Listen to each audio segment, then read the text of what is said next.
I don't know if you've been watching the news or not, but Canadians are selling condos in Florida faster than Wayne Gretzky can hit a puck.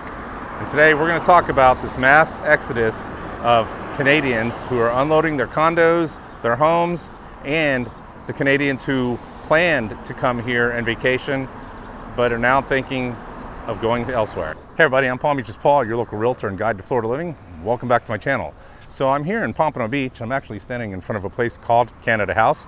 Has nothing to do with real estate. Matter of fact, I just met their director of operations, Barry, super nice guy. And he was kind enough to actually let me go and take a look at the beautiful oasis they have behind it. So this is a timeshare and vacation rental. So if you're looking to come to Pompano Beach and you want to stay somewhere, this place is really nice. You can look up the rates. I'm not sure what they are.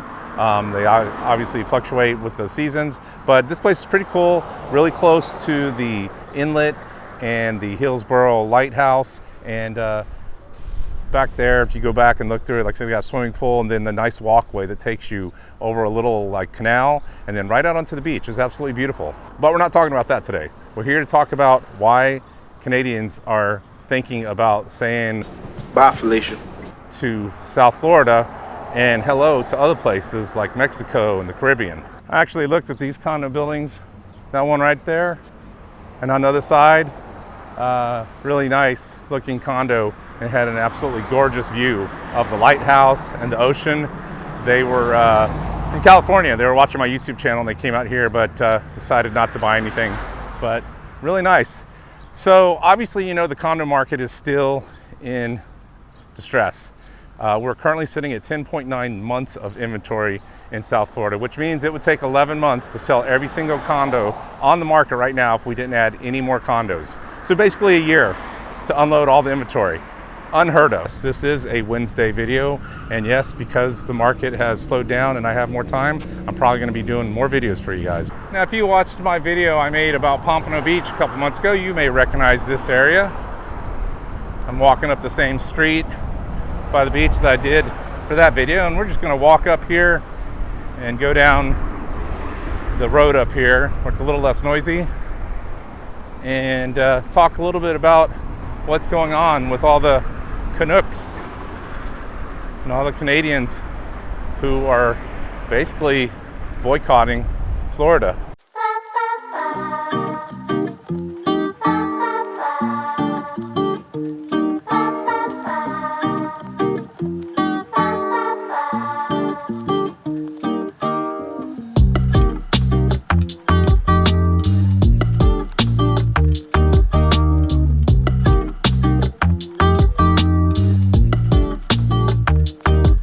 All right, so you may be thinking, okay, well, Paul, how many Canadians really buy real estate in South Florida or the United States? Well, 13% of all home sales last year in the United States were from Canadians, and that was mostly in places like Arizona and Florida, obviously.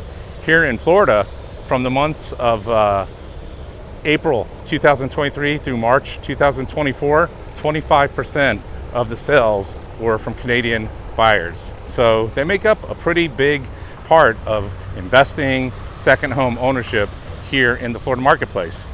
But with all the turmoil going on right now, with what's been going on with the tariffs and annexing Canada and all the crazy stuff, and guys, we're not getting into a political discussion here, I'm talking real estate, but because of what's going on, a lot of Canadians have decided that they want no more part of South Florida. And I know some of y'all might be, oh, well, great, leave. No, not great.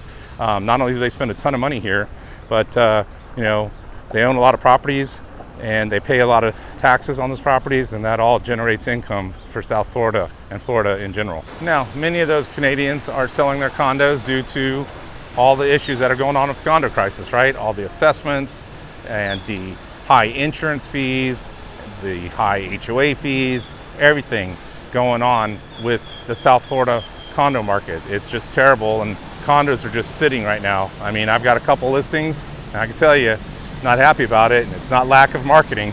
They're just sitting there very quiet, not getting looked at, not getting offers, and that's going on all over South Florida for lots of realtors. Now, if you guys had watched my video that I made about Pompano Beach a couple of months ago, you'll see that I featured this condo building in that video, and you can see they're already up to the 7th floor.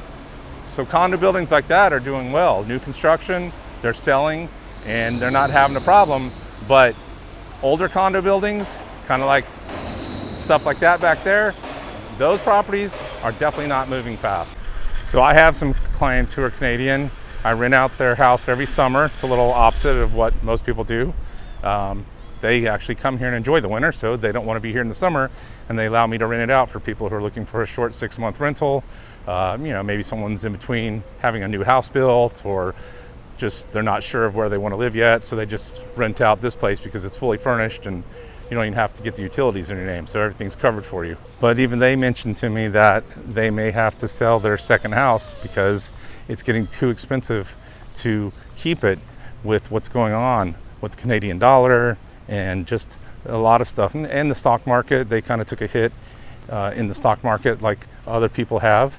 And so, the cost of, even though they own that house, the carrying cost on it with the insurance and the HOA fee, and it's in a country club, so there's fees on top of that, it's just getting a little bit expensive. And they mentioned to me that they may have me sell that property next year. So we'll see if they come down and stay for another season and decide to sell. But you can see there's no shortage of new properties going up. Here's Ocean 580. So this looks like another new condo going up, and well, I can't see over the fence, but you can. That's where it's gonna go. I love all these little access ways they have to the beach, though. It is pretty neat. And so you can imagine when this condo is built, it's gonna be right there, and they'll have the beautiful ocean right there.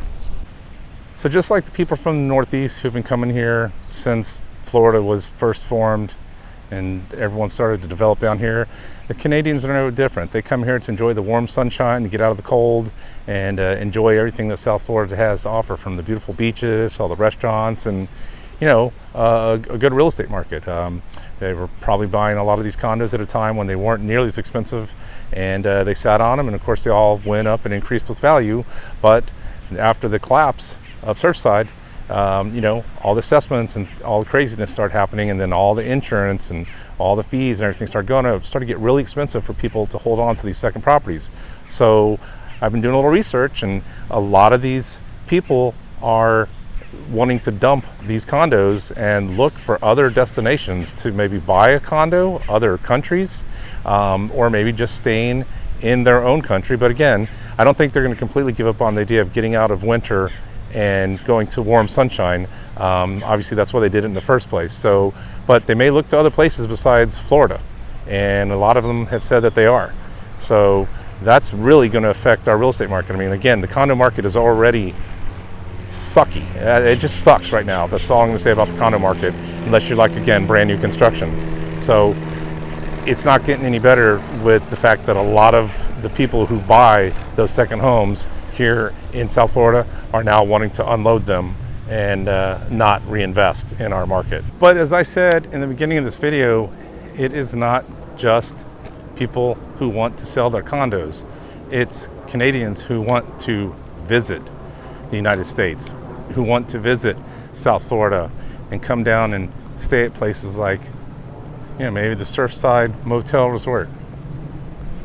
I just thought that was a cool name. It's got the surf on it. But yeah, I mean, a lot of people who come down here every winter, there's a lot of people that come here to get out of the cold. And there are quite a few Canadians who've now said they are not coming to South Florida to vacation. They are looking at other countries altogether. I mean, if you've been paying attention to the news, America is not Canada's favorite big brother anymore. By the dawn's early light. For the second consecutive game, there was loud booing during the Star-Spangled Banner. They're actually booing the national anthem. There's heated comments from people. I haven't heard from some other people that their friends who are Canadian were yelled at down in Miami, and someone said, "Go back home." So there's a lot of hatred going on between the two countries right now, and it's really just kind of stupid because we've been friends and allies for so long. And I know a lot of people will be like, good, screw them, right? The hell with Canada. But no, because one, they're a big partner with us, they're a major ally with us, and they do a lot of business with us. And so that affects the small guys. You know, it's not the rich people that are going to get hurt by this. It's the small guys. It's the small investor who's no longer getting rentals, right? People aren't renting his place out for the season. And during season down here, like in the winter season, you can get like double the normal rate, sometimes even triple on your property. So for like the 3 months, you can, if it's $1,000, you could charge $3,000 a month. I mean, people will pay it. They come down here. But if they're not coming down here, then you're not getting that money. So now you're affecting the small guy. The little guy's going to get hurt. Always the little guy. It's never the big people that get hurt. It's the little independent people who end up getting the shaft. So before the arguing and the drama started, Canadians made up for the most international visitors to the United States. But the U.S. Tourism and Travel Bureau estimates that a 10% reduction in travel from Canadians could result in 2 million fewer visits, $2.1 billion in lost revenue, and over 14,000 jobs lost. And the state that's going to feel it the most, yeah, that's right, Florida, because more Canadians visit here than any other state. And it's already starting. Flights between Tampa International and Canadian cities had 12% reduction in seats for the month of April. And other cities recorded even bigger drops. Flights between Canada and Miami dropped 15% for April through June, and for Fort Lauderdale, Hollywood International Airport by 20%. So it's already starting. They're already canceling or not booking flights that normally they would book this time of the year. And they've even eliminated routes from Edmonton to Orlando and Calgary to New York. And other airlines are following suit. So this is going to be interesting to see what happens here with the coming months. Some experts believe that the number of flights will decrease even more, as a lot of the people who booked their flights booked them before the whole, argument and all the Trump stuff started. So they think that as time comes, there'll even be more people who will decide to book flights to other places. The ones who are already booked don't want to lose their money, so they'll come here despite how they feel about it. And to give you an idea of just how bad this really is and how it's getting, one aviation analytics firm took a look at the numbers from previous bookings of airlines through the year to what they see happening now. And from April to October of this year coming up, flights coming to the United States from Canada are down 70%. And let's not forget, this is a country who gave us Rush, one of the greatest rock bands to ever live. Michael J. Fox, Donald Sutherland, Michael Myers, Alanis Morissette, Shania Twain, and many, many more. So, I mean, this battle between our neighbors is not doing anybody any good. That nice car in the background, nice Corvette. By the way, if you like these videos, guys, please be sure to give me a thumbs up. Hit the subscribe button and share it with all your friends who still do love South Florida and want to move here, because as a licensed real estate agent with True Floridian Realty, I would love to help them enjoy paradise the way I do. So, and to my fellow Canadians, please keep coming here. We appreciate you. And I know many of you have bought lots of real estate down here, and hopefully we can continue to sell it to you. But if you are thinking of selling, reach out to me. I'd be more than happy to help you sell that property. So what do you guys think? Leave a comment down below if you think being in an argument with one of our longtime allies is a good thing. Look, I know this is probably temporary, and most of this will probably blow over and people will be coming back to Florida. At least that's what I hope. But in the present time right now, it's not looking good, and our neighbors to the north are basically giving us the big great white middle finger. So, hey, Canada, oh Canada, I'm still here if you want to do business. All right, guys, appreciate you watching. Be sure to like, subscribe, all that good stuff. Follow the links at the end of this video for more about living in Florida, and wherever you are in the world, get out and enjoy paradise. Beautiful day, isn't it? What the hell is this? This is the wall. Sorry, buddy, nobody allowed in. Can they do that? Look, we came to speak with your government about the... Yeah, no, sorry. Everything past here is ours. You can't go past here.